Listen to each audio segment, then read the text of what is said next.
8, and we'll bring you a final news headline update at 8:30. Now, as we return to our lead story this morning about the ANC and their reaction to yesterday's Constitutional Court ruling, and of course, so much reaction coming from all quarters after the Constitutional Court yesterday sentenced former President Jacob Zuma to 15 months in jail for being in egregious and aggravated contempt of court after he failed to appear and participate at the Commission of Inquiry into allegations of state capture. And our guest at this point is political analyst Koko Obri Machitli.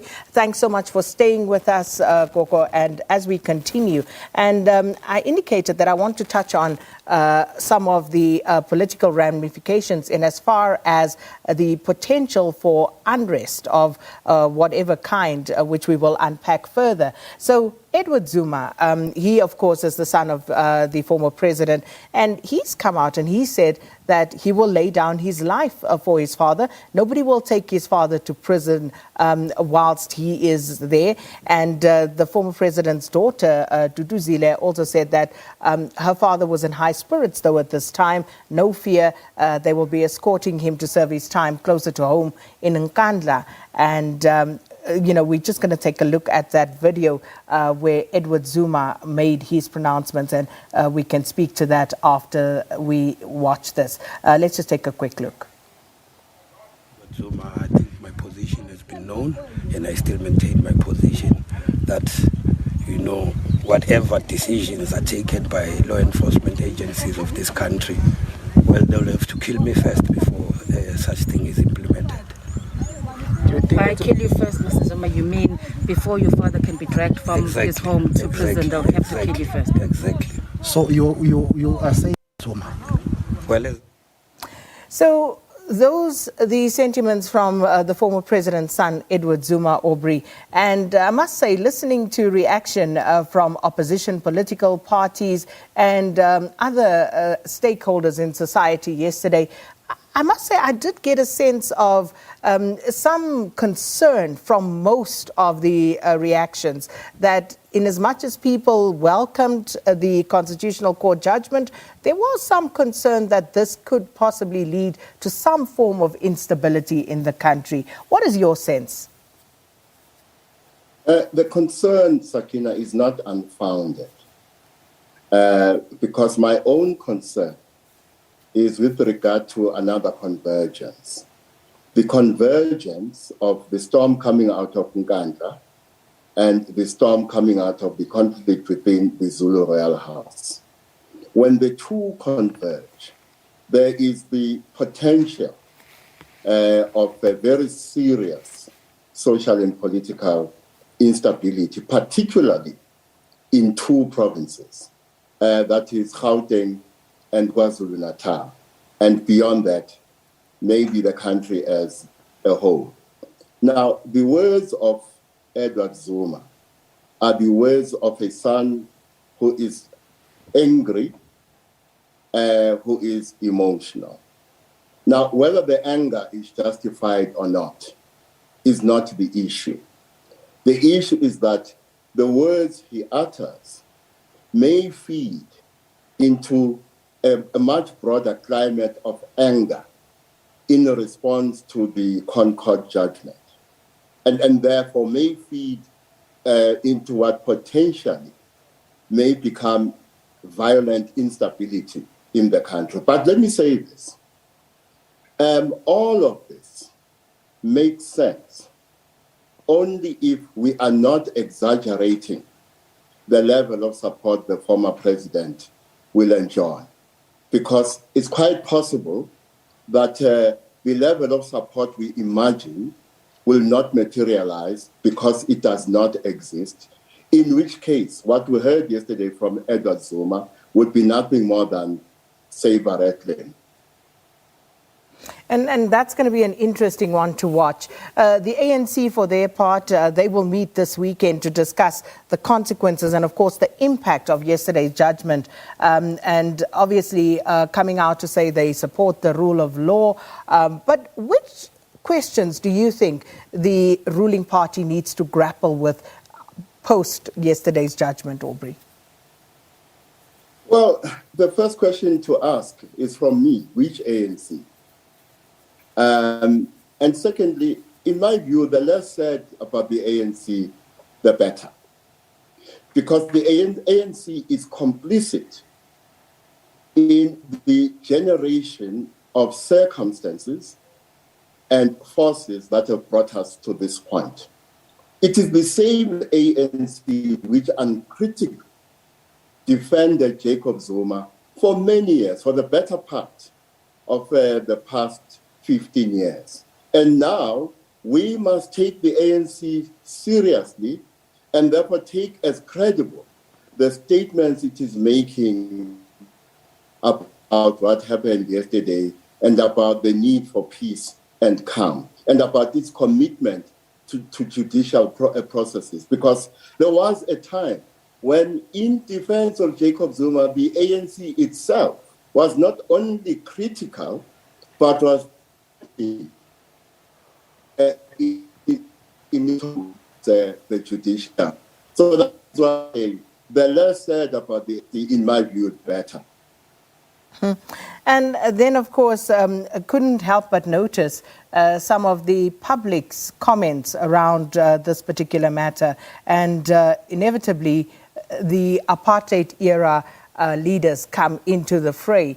De Klerk, for example, was trending, and people in some quarters were saying, well, you know, here we have a freedom fighter now being imprisoned when we know some of the apartheid era protagonists who committed atrocities against mankind are still on the loose, have never seen a day in jail. How do you read that? Well, I will repeat what I have said many a time before, and I will continue saying it until I have no reason to repeat it. South Africa belongs not to all those who live in it. South Africa belongs to those who conquered it, and the ANC is complicit in no small measure in creating this reality. Secondly, in spiritual terms, the ANC is a very dark space, a space that is in need of deep cleansing spiritually. And what we call factionalism in the ANC is but a symptom of the deeper spiritual malaise that I am talking about.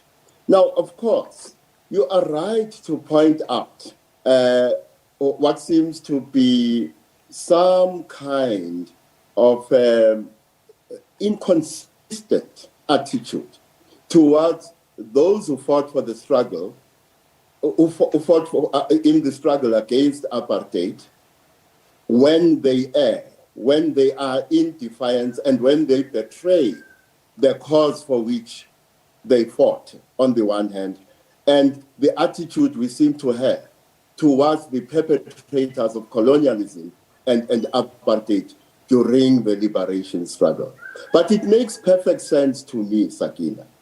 If you look, for instance, at a case such as that of Nokuthula Simelane. I beg yours? No, I was saying Simelane, yeah. Yes.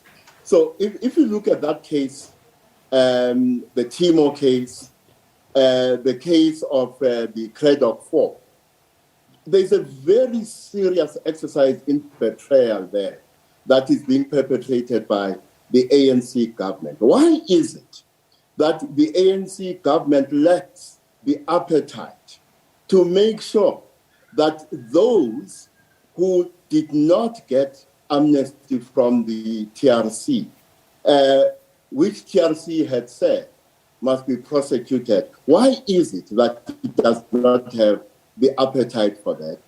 Could it be that when former Justice Minister Bridget Mabandla discouraged the former head of the NPA, Vusi Pikoli, from pursuing them by saying that if he goes after them, they will come after us?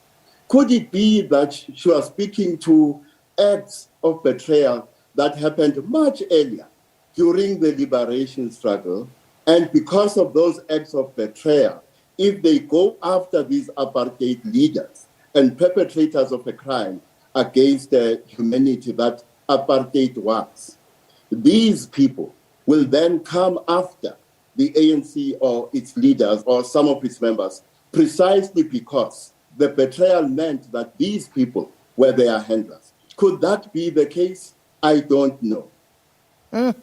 And of course, that's a very serious question. But also, I have to ask you about what this means for the incumbent, for President Cyril Ramaphosa as ANC president, and of course as president of the country, a man who came in on a ticket of, reclaiming the moral high ground, integrity in terms of the ANC and government, a clean-up campaign of the corruption that has been going on unabated seemingly for quite a long time. So what does all of this mean for him and his strength at this point in both the government and the ANC?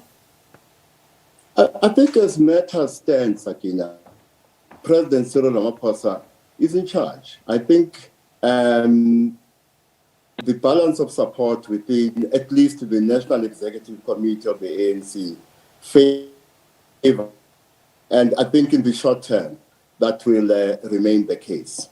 And that is good for Cyril Ramaphosa. Whether that balance of forces is good for the country is another question altogether, because I've already referred to the possibility of a storm that will be caused by the hunger of our people, precisely because the ANC government has mishandled the COVID-19 crisis. And just finally, a few scenarios, if we could sketch them, in terms of what happens if the former president, for some or other reason, does not hand himself over to start his prison term. That scenario, Sakina, is too ghastly, as John Foster said, to contemplate. Because in that situation, you, in all probability, will be having people, maybe former MK veterans and others, acting in defense of Jacob Zuma, coming into conflict with our security forces, in which case, Sakina, the possibility of violence cannot be ruled out. If my reports are anything to go by, as early as last night, meetings were happening in some of our hospitals, in both KZN and Gauteng.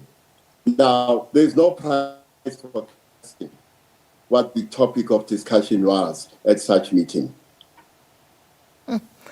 Aubrey Machitwe, thanks so much for your time, Gogo Aubrey Machitwe, helping us just look at some of the political implications and ramifications of yesterday's judgment by the Constitutional Court, which found former President Jacob Zuma in egregious and aggravated contempt of court for his failure to appear and participate at the Commission of Inquiry into allegations of state capture. And he was subsequently sentenced to 15 months imprisonment.